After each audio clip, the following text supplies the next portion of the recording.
Good morning. Welcome to my channel. My name is David Okun, and I'm talking about COVID-19. And been having surprising incidences involving my system. The recording just stops. It has been happening recently. I don't know what is going on with the system, but it has been happening at random. It just shuts out. Yesterday it happened. Today it's happening again. But I've been talking about it keeps interrupting the videos, so I have to start recording all over again. And yeah, subscribe to this channel if you haven't subscribed. And thank you for people who have been helping and people who have been supporting this channel. And this channel is quite educational, and we need to look after ourselves.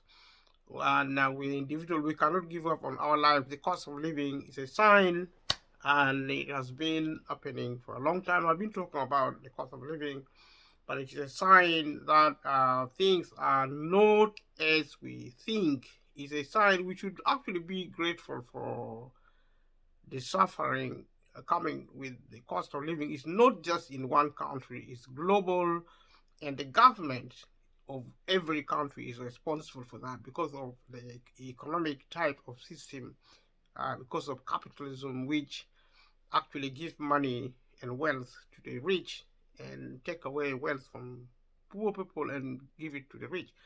And we have a system of violence, a system of social injustice. We have a broken culture, a kind of culture in which we suffer, we practice violence, and and you know we are not supposed to live like that. See, we are not beggars. We don't beg anyone. We are the right to exist, and whether you sleep rough on the street, you should speak. To the extent that your oppressor still allows you to speak, speak. To the extent that your oppressor allows you to exist, exist. Try your best to exist and take your life fairly seriously. If there is a problem to do with the cost of living, and I'm not only talking about the cost of living, I'm talking about existence, health, mental illness, mental health.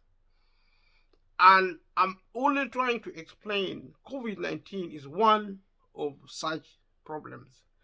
There are chains of problems, unending problems. If you are born maybe 10, 20, 30, 40 years ago, and you are suffering mentally, you're depressed, you see, you're lonely, you have physical pain, and you get no help from the hospital, you get no help from employers. Employers have no respect for you. They treat you like you're not human. And that is why, you see, the reason I'm saying is people should not stop thinking they have done anything wrong. You haven't done anything wrong for suffering the cost of living. You're innocent. The guilty party is only the government. In the UK, in America, in Europe, wherever the government is responsible for that, for the suffering of the people, because it is supposed to run the country peacefully.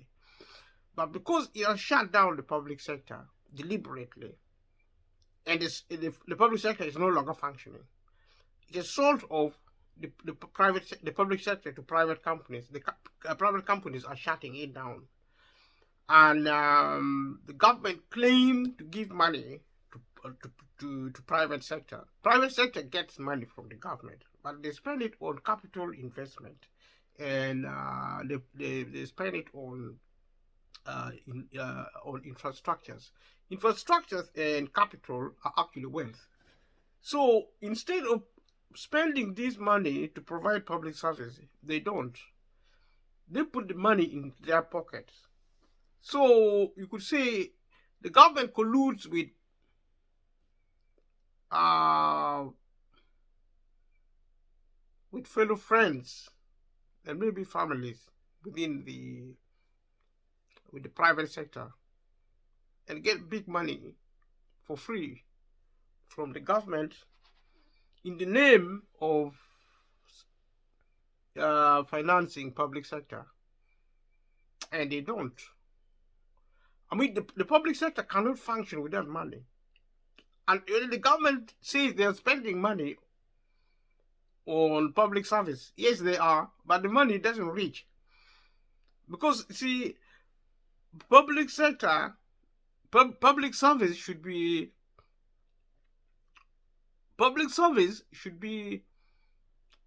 run by public businesses, not private business. Because public businesses are owned by the government, and we elect the government to take responsibility. And currently, there are strikes. There are people who are protesting because of low pay, and they are right. But the government is not listening to them because the government cannot really run the public sector at all. You see, the issue of pay has to do with the government. The government has to finance a minimum wage. I mean, they have to support industries with money so that industries can pay workers properly, so that condition of work is effective. But this is, you see, this is deliberate.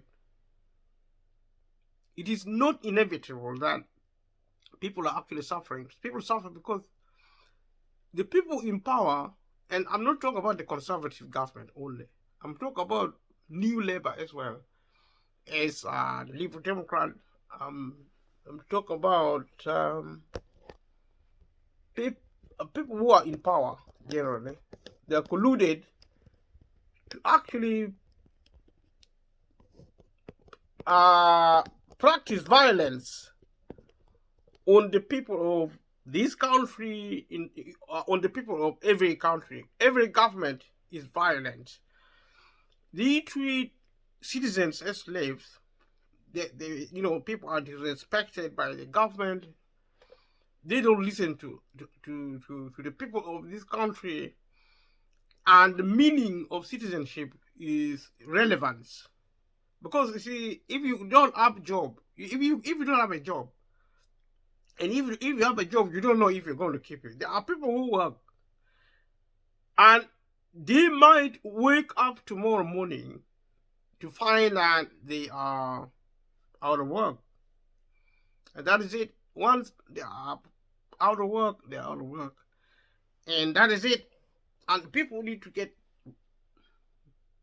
to terms with it, because the violent system is a evidence of cultural failure.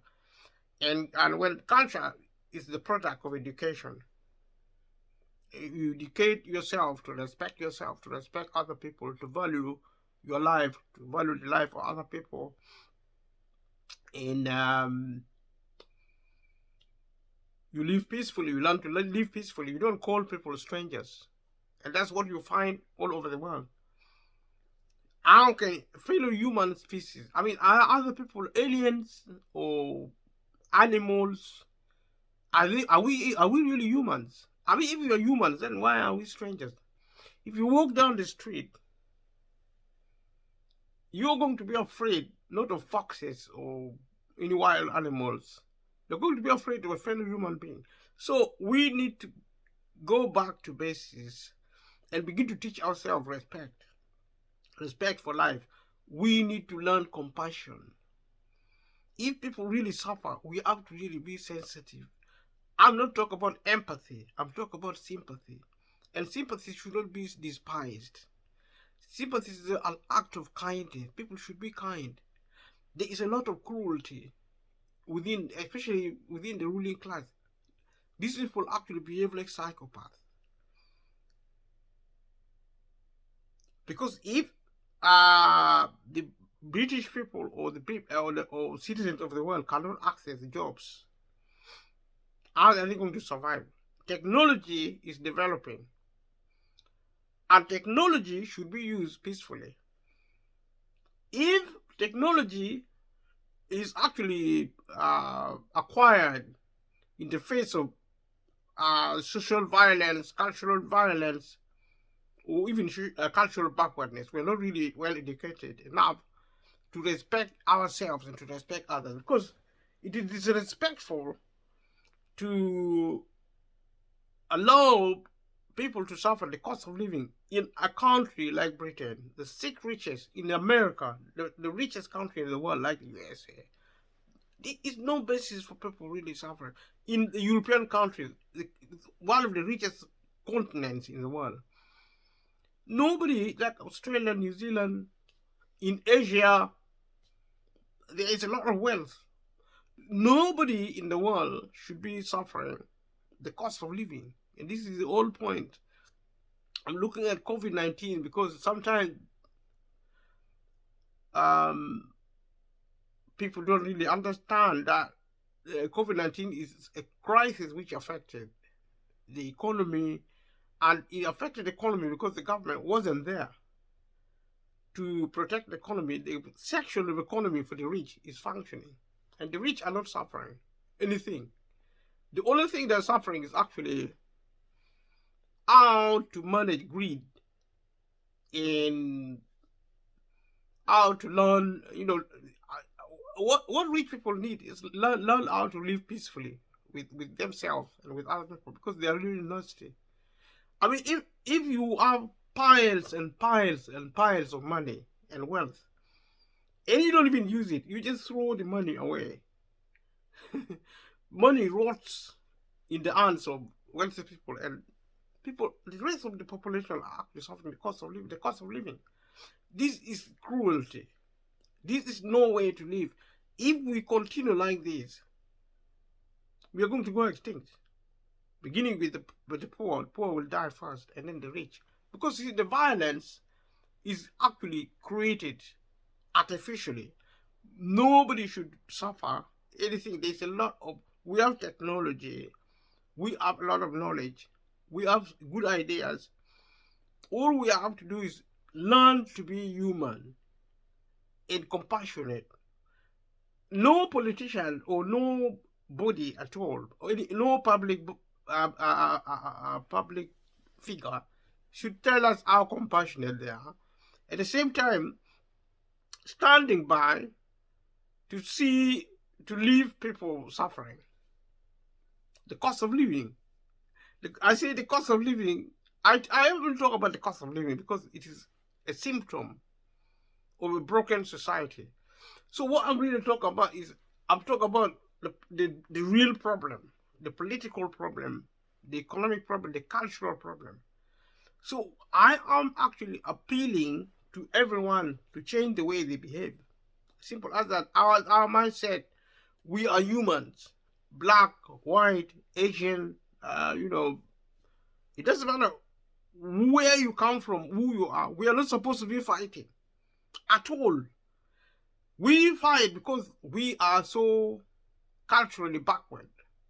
We are so backward that,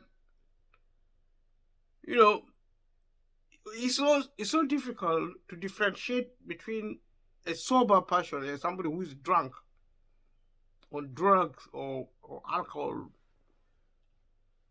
There's no difference. I mean, we behave sometimes, human beings, behave like psychopaths. Even with poor people or rich people, whether you're a slave, whether you are a master. And I will be talking about this going forward. If you like what I'm talking, if you don't like it, leave a comment below. And thank you for watching. And thank you for being part of this process. This is an opportunity for us to really, talk freely while we still have the opportunity. I mean, take any opportunity available to talk about things you value. And so let us carry on talk about COVID-19. And I've been really laboring to, try to make sense, to connect COVID-19 with the cost of living. That's what all I've been trying to do. And all I've been trying to do is that we'll have to get it in our head. In every topic I speak, I have to make sure people are clear who is responsible for the cost of living. The government is responsible for the cost of living because they have shut down the public sector. People need to understand this. They are privatized the public sector. The public sector should not be privatized because private companies cannot provide public sector. That's why there is a crisis. The crisis of the cost of living is not going to stop. Let us look at how authorities, different authorities, try to deal with the problem of COVID-19. Because COVID-19 is still going on and it could come back even worse. And so we need to really look at the way to solve the problem. I mean, get the information from where you can get. And there are something called pharmaceutical interventions. This involve, medication, drugs, vaccines, and there are non-pharmaceutical interventions which involve COVID-19, and the CDC and World Health Organization advise that masks such as worn here by Taiwanese President Tsai Ing-wen reduce the spread of SARS-CoV-2. So there has been examples of people trying to solve the problem of COVID-19, which is also a crisis resembling the cost of living. Like I said before, we are still trying to solve the problem of COVID-19, which is a crisis, and we are trying to solve the problem of the cost of living, which is a crisis. So they are the same. Pharmaceutical interventions that may reduce the spread include personal actions such as wearing face masks, self-quarantine, and hand hygiene, community measures aimed at reducing interpersonal contact, such as closing workplaces and schools, and counseling large gatherings, community engagements to encourage acceptance and participation in such interventions, as well as environmental measures such as surface cleaning. We can remember all these incidences caused by the crisis of COVID-19. Other measures are more drastic actions such as quarantining entire populations and strict levels of bans have been attempted in various jurisdictions. And, the Chinese and Australian governments' approaches have included many lockdowns and are widely considered the most strict. The New Zealand government response included the most severe travel restrictions. As part of its quarantine program, South Korea introduced mass screening and localized quarantines and issued alerts on the movements of infected individuals. The Singaporean government's response included so-called circuit breaker lockdowns and financial support for those affected, while also imposing large fines for those who broke quarantine. And we can see different countries using different approaches in trying to solve the problem of COVID-19. Is global. It was global. It is global. We don't talk very much about COVID-19 now, but COVID-19 is still there and it's global, and things like contact tracing were used, and the use and development of software for COVID-19 pandemic mitigation and public health mitigation of COVID-19 and information technology. So we'll talk about technology in trying to address problems such as COVID-19. So contact tracing attempts to identify recent contacts of newly infected individuals and to screen them for infection. The traditional approach is to request a list of contacts from infectees and then telephone or visit the contacts. Contact tracing was widely used during the Western African Ebola virus epidemic in 2014. Another approach is to collect location data from mobile devices to identify those who have come in insignificant contact with the infectees, which prompted privacy concerns. On the 10th of April 2020, Google and Apple announced an initiative for privacy preserving contact tracing. In Europe and in the US, Palante Technologies initially provided COVID-19 tracing tracking services. So let us look at healthcare, which was actually part of the approaches to deal with COVID-19. And while we do that, let us put in perspective why there were a lot of problems dealing with COVID-19 because of the failure of the public sector. And the people who actually suffered the most are people who depended on the government for help. And the government cannot give help even during COVID-19. They cannot give help effectively if the hospitals are not working, if the health services is not functioning well, and the health service cannot function well if healthcare is shut down. Because like I said at the beginning of these videos, I said the government sold off the public service, including healthcare service. It sold off to private companies, and private companies shut it down because it's not making profit for them. You see, it costs more to finance public service via private companies, because private companies have to make money, they have to make profit.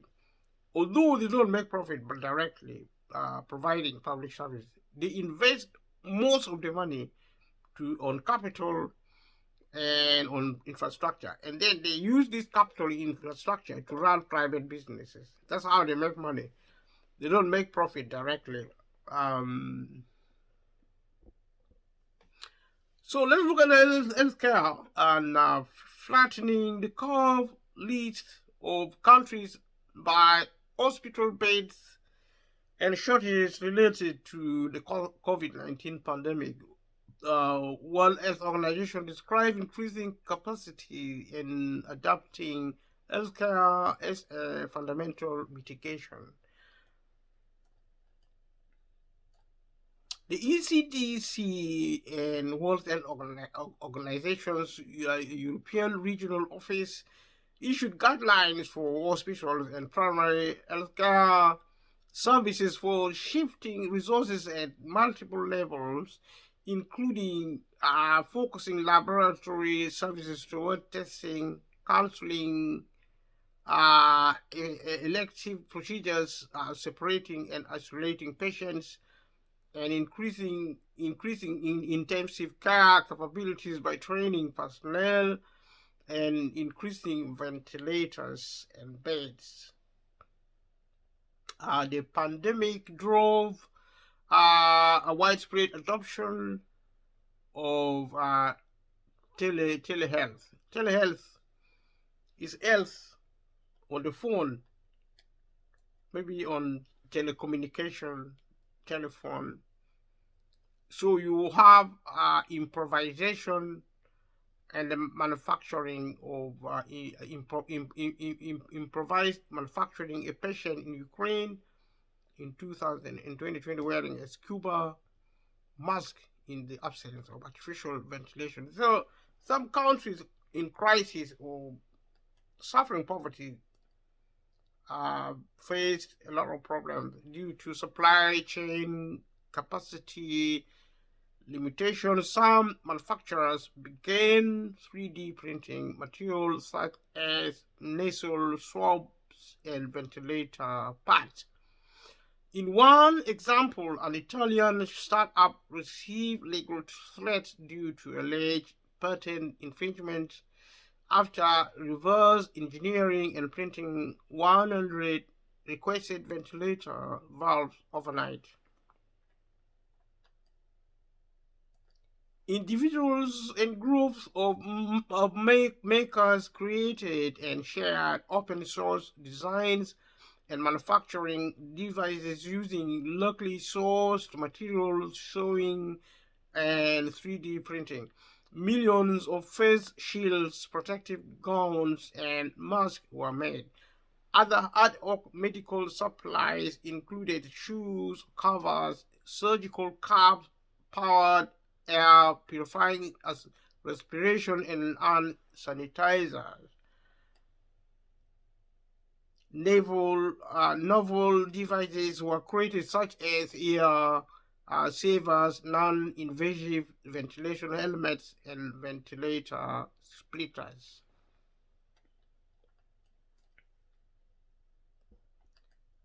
So herd immunity, herd is in group.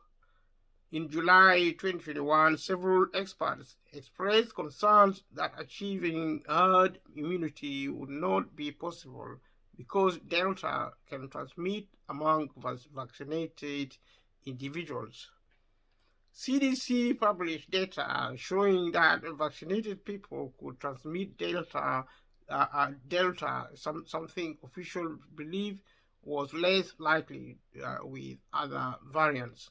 Consequently, the World Health Organization (CDC) encouraged vaccinated people to continue with non-pharmaceutical interventions such as masking and social distancing and quarantine if exposed.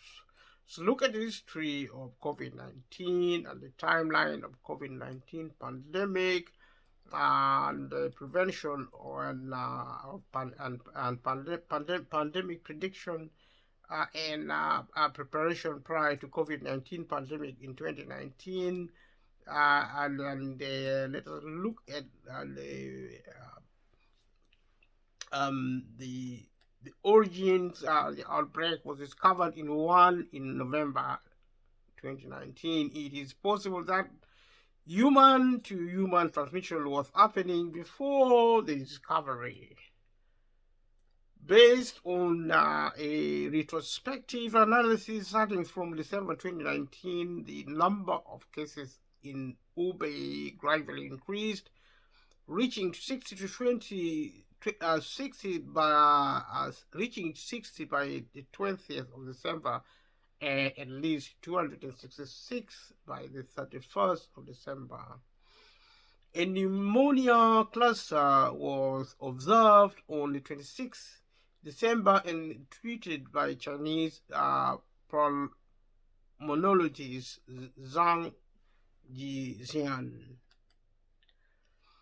She informed Yuan Xianggan CDC on the 26th December. After analyzing pneumonia patient samples, a genetic sequencing company named Vision Medicals reported the discovery of a novel coronavirus to the China CDC on the 28th of December. On the 30th of December, I had a report from Capital Bio Med Lab addressed to Yuan Central Hospital reported an erroneous positive result for SARS, causing doctors to there to alert authorities. 8 of those doctors, including Li Wenliang, who was also punished on the 3rd January, were later admonished by the police for spreading false rumors. These are some of the activities happening in China during the beginning of the pandemic. Doctor of the emergency department at the Central Hospital of Yuan, AI Fan, I Fan was also reprimanded. That evening, Yuan, our principal health commissioner, WMHC, issued a notice about the treatment of pneumonia of unknown case. The next day, WMHC made the announcement, publicly confirming 27 cases, enough to trigger an investigation.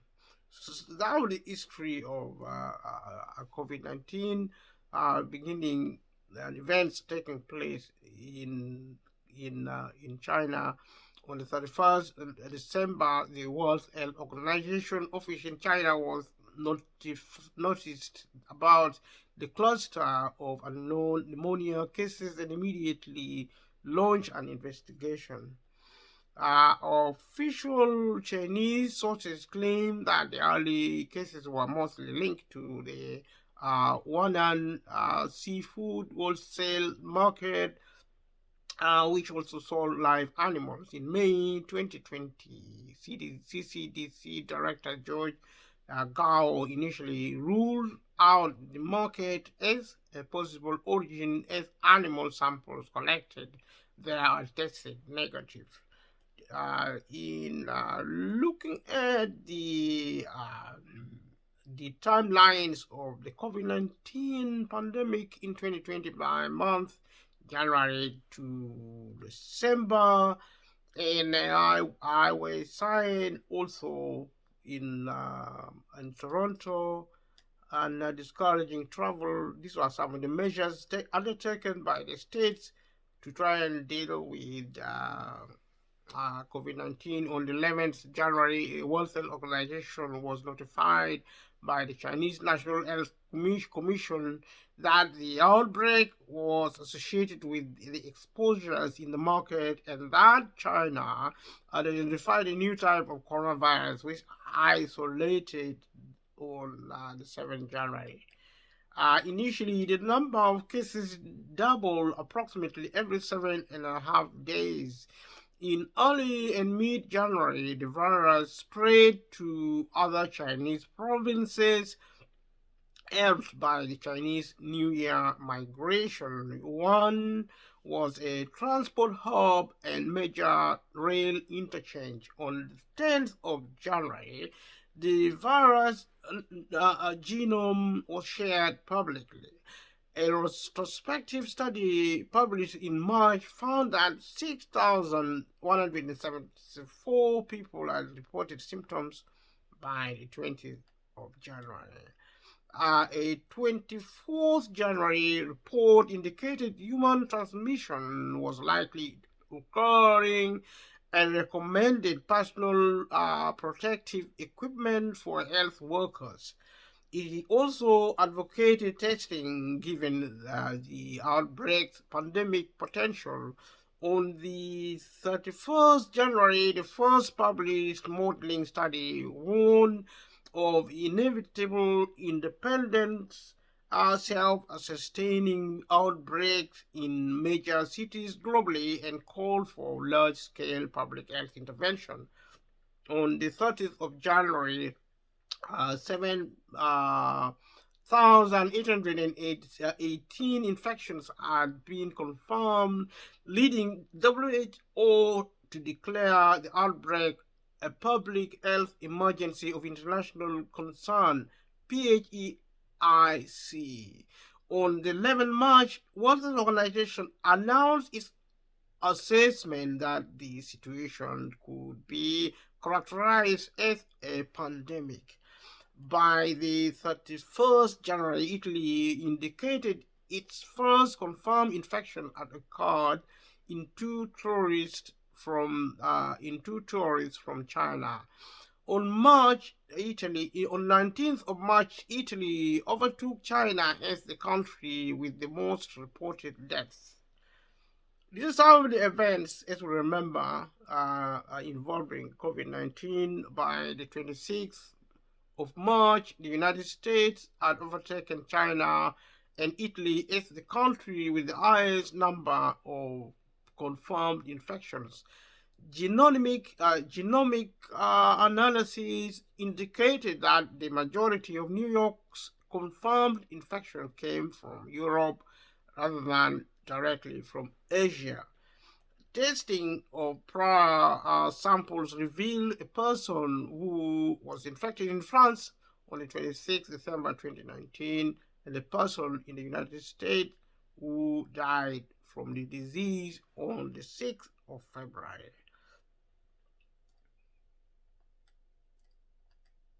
In October, World Health Organization reported that 1 in 10 people around the world may have been infected, or 780 million people, while only 35 million infections had been confirmed.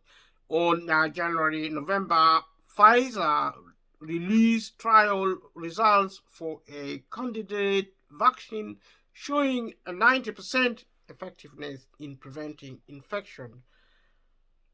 That day, Novavax submitted an FDA fast-track application for their vaccine. On the 14th of December, Public Health England reported that a variety had been discovered in the United Kingdom's southeast, predominantly in Kent. The variant, later named Alpha, showed changes to the spike protein that could make the virus more infectious. As of the 31st December, 1,108 infections had been confirmed in the UK. On the 4th February 2020, U.S. Secretary of Health and Human Services Alex Azar waive liability for vaccine manufacturers in all cases except those involving willful misconduct. In 2020, the timeline beginning the 2nd January, the Alpha variant, first discovered in the UK, had been identified in 33 countries. On 6 January, the Gamma variant was first identified in Japanese travelers returning from Brazil. On the 29th January, it was reported that the Novavax vaccine was 49% effective against the Beta variant in a clinical trial in South Africa. The corona vaccine was reported to be 50.4% effective in Brazil clinical trial. A temporary hospital for COVID-19 patients in March in Brazil in 2021. On the 12th of March, several countries stopped using the Oxford AstraZeneca COVID-19 vaccine due to blood clotting problems, specifically cerebral venous sinus thrombosis (CVST). On the 20th of March, the World Health Organization and European Medicines Agency found no link to thrombosis, leading several countries to resume administering the vaccine. In March, World Health Organization reported that an animal host was the most likely origin, without ruling out other possibilities. The Delta variant was first identified in India. In mid-April, the variant was first detected in the UK, and 2 months later it had become a full-fledged third wave in the country, forcing the government to delay reopening that was originally scheduled to June. So the conundrum and also the drama of COVID-19 isn't finished yet. And we haven't seen the last of similar crisis. On the 10th of November, Germany advised against the Moderna vaccine for people under 30 due to a possible association with myocarditis. On the 24th November, the Omicron variant was detected in South Africa. A few days later, the World Health Organization declared it a VOC variant of concern. The new variant is more infectious than the Delta variant. These were mainly the events in 2020. So in 2022, different techniques of actually dealing with the, for example, of the Omicron strain of SARS-CoV-2 virus, particles, green, all sorts of names, and the timelines in of the pandemic in 2022 by months, and we can see the use of technology. You could argue that COVID-19 really assisted, provided an opportunity to test new technology dealing with healthcare and health problem. On the 1st January, Europe passed 100 million cases amidst a surge in the Omicron variant. Later that month, the World Health Organization recommended the rheumatoid arthritis drug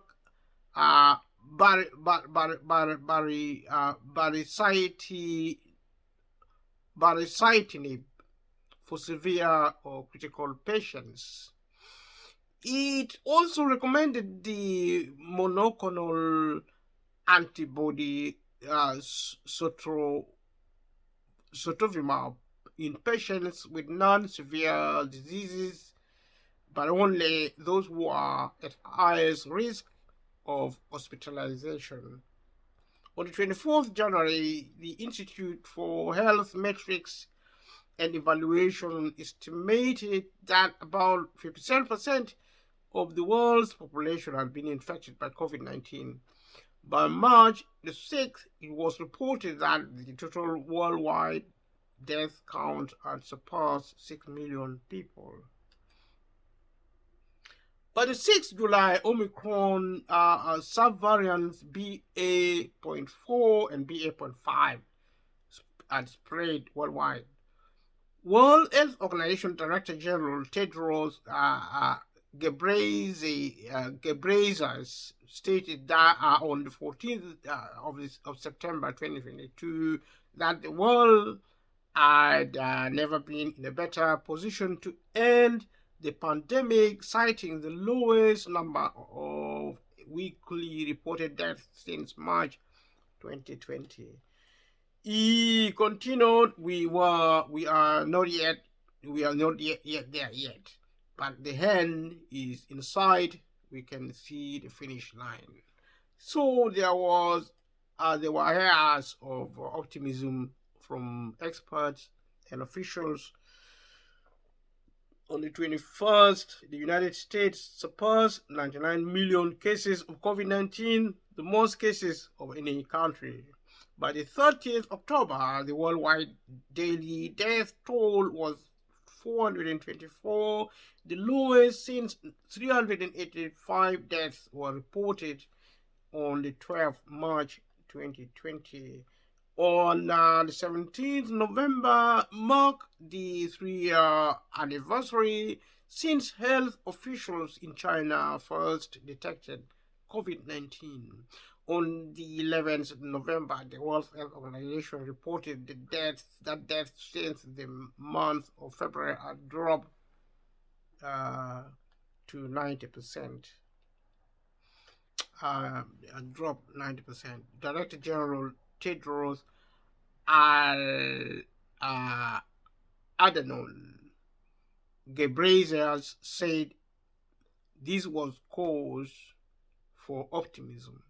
On the 3rd December, the World Health Organization indicated that at least 90% of the world population had some level of immunity to SARS-CoV-2. In early December, China began lifting some of its stringent lockdown measures. Subsequent data from China's health authorities revealed that 248 million people, nearly 18% of its population, had been infected in the first 20 days of that month. On the 29th of December, the US joined Italy, Japan, Taiwan, and India in recording negative COVID-19 test results and from all people traveling from China due to the new surge in cases. The European Union refused similar measures, stating that the BF7 Omicron variant had already spread throughout Europe without becoming dominant. We talk about now the COVID-19 this year, and the timeline and the comments by the World Health Director Tedros Adhanom Ghebreyesus.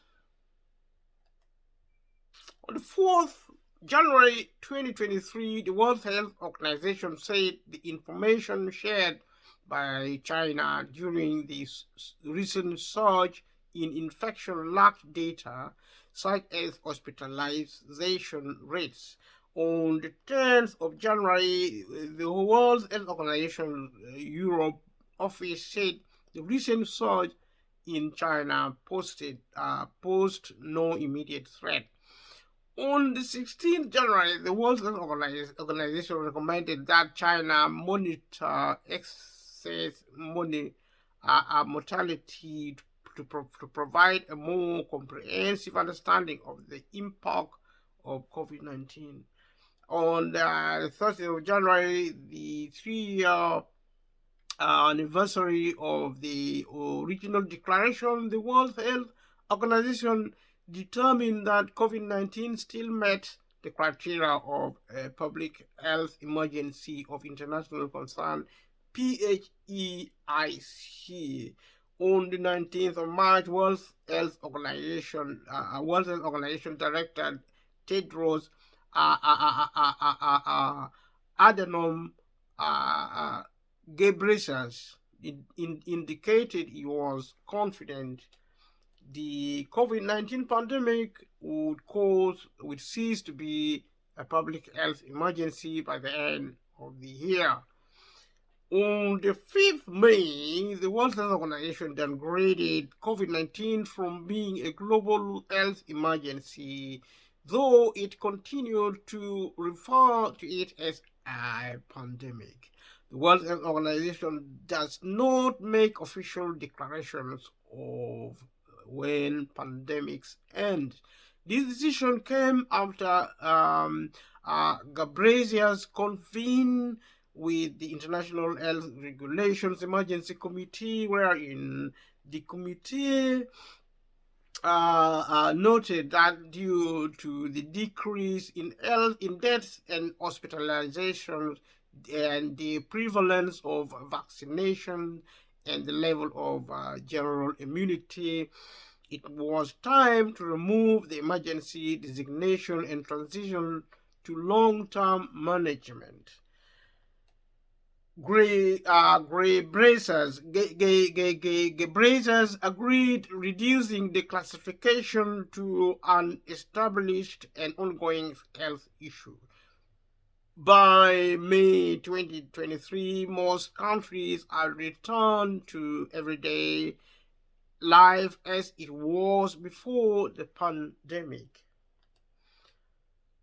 Look at the responses from around the world um, on the pandemic. National reactions range from strict lockdowns to public education campaigns. World Health Organization recommended that curfews and lockdowns should be short-term measures to reorganize, regroup, rebalance resources, and protect the healthcare system. And there were talks of the healthcare system across the globe struggling to cope with COVID-19. This, like I said at the beginning, was due to the fact that there was no longer public element of healthcare sector, and private healthcare systems are not designed to deal with crises, including the cost of living, including the crisis, any crisis at all in any aspect of private sector is not designed to deal with it, and it cannot deal with crisis or poverty, of health care crisis, or security, or poverty, you name them, the public private sector is designed.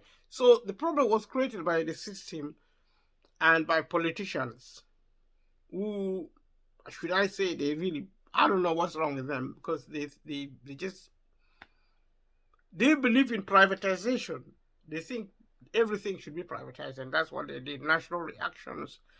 So we say World Health Organization, as of the 26th March 2020, 1.7 billion people worldwide were under some form of lockdown.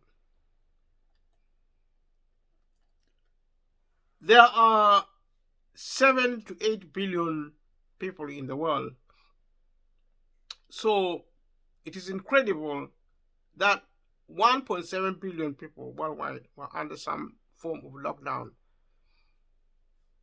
This increased to 3.9 billion people by the first week of April, more than half of the world's population in several countries.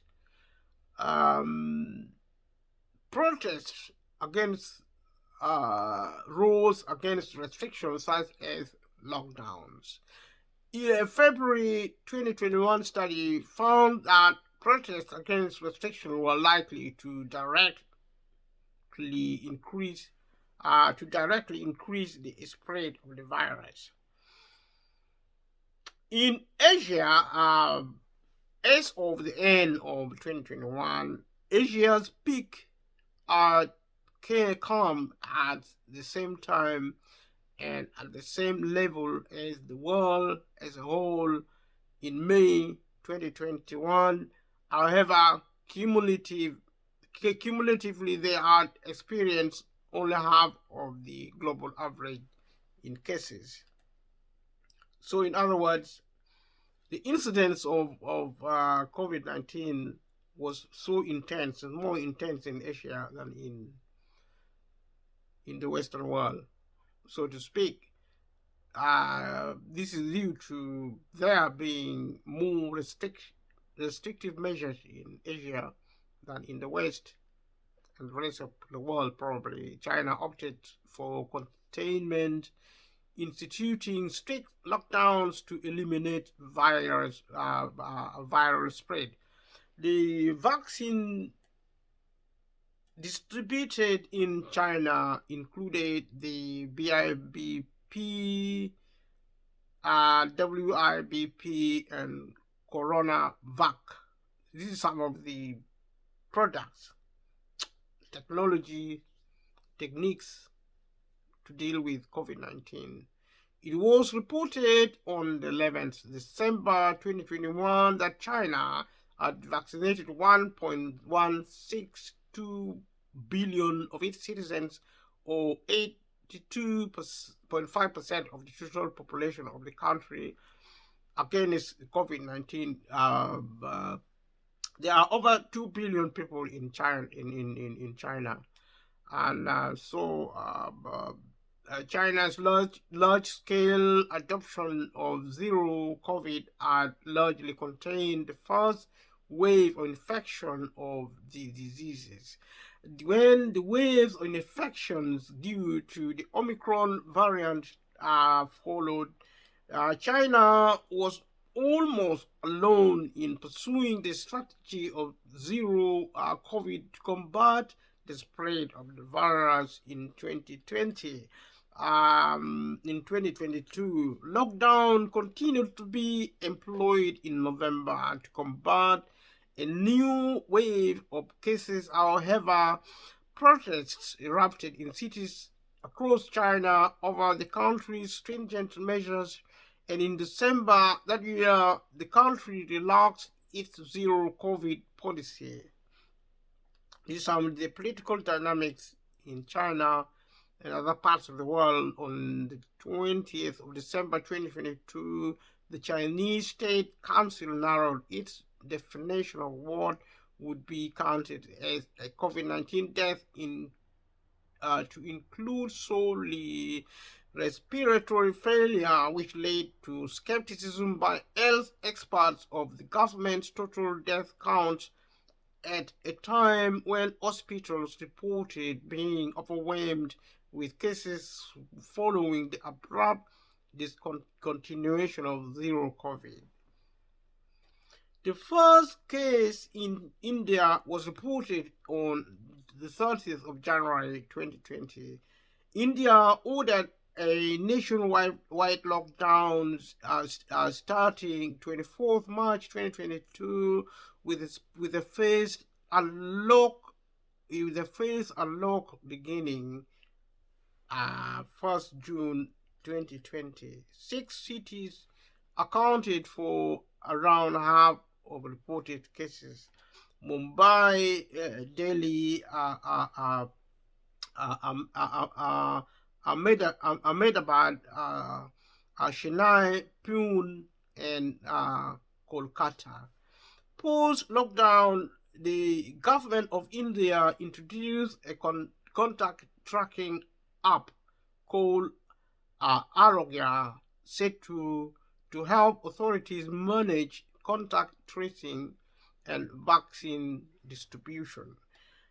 India's vaccination program was considered to be the world's largest and most successful, with over 90% of citizens getting the first dose and another 65% getting the second dose. India has similar population size to China, over 2 billion also. Between China and India, we have about 2 billion people living there.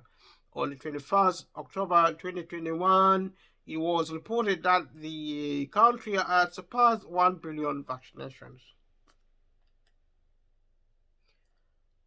So we look at techniques such as disinfection taking place around the world. In Tehran, for example, metro lines to prevent COVID-19 transmission. Similar measures have been taken in other countries. So disinfection was very common. As we remember, Iran reported its first confirmed cases on the 19th February 2020 in Qom. Early measures included the cancellation, closure of concerts and other cultural events, Friday prayers, and school and university campuses. So there was a lot of problem, actually. There was a lot of stress and distress, and people really suffered, and the economy was impacted. Iran became a center for the pandemic in February 2020. More than 10 countries traced their outbreaks to Iran by the 28th of February, indicating a more severe outbreak than the 388 reported cases. The Iranian parliament closed after the 23rd of its 290 members tested positive. 23 of its members are tested positive for COVID-19. on the 3rd of March 2020. And at least 12 sitting or former Iranian politicians and government officials died by the 17th of March in 2020. And there are probably a few MPs died in Europe and America and maybe Britain, but I don't remember important people dying in this country because I think probably because of um, advancement of health management and equipment available in these countries. By August 2021, the pandemic's fifth wave peaked with more than 400 deaths in a day. COVID-19 was confirmed in South Korea on the 20th January 2020. Military bases were quarantined after tests showed 3 infected soldiers. South Korea introduced what was then considered the world's largest and best organized screening program, isolating infected people and tracing and quarantining contacts. Screening method included mandatory self-reporting by new international arrivals through mobile application combined with drive-through testing and increasing testing capabilities to 20,000 people a day. Despite some early criticism, South Korea's program was considered a success in controlling the outbreak without quarantining entire cities. In Europe, as we look at the impact of COVID-19 pandemic, we look at the death per 100,000 residents. The COVID-19 pandemic arrived in Europe with its first confirmed case in Bordeaux, France, on the 24th January 2020, and subsequently spread widely across the continent.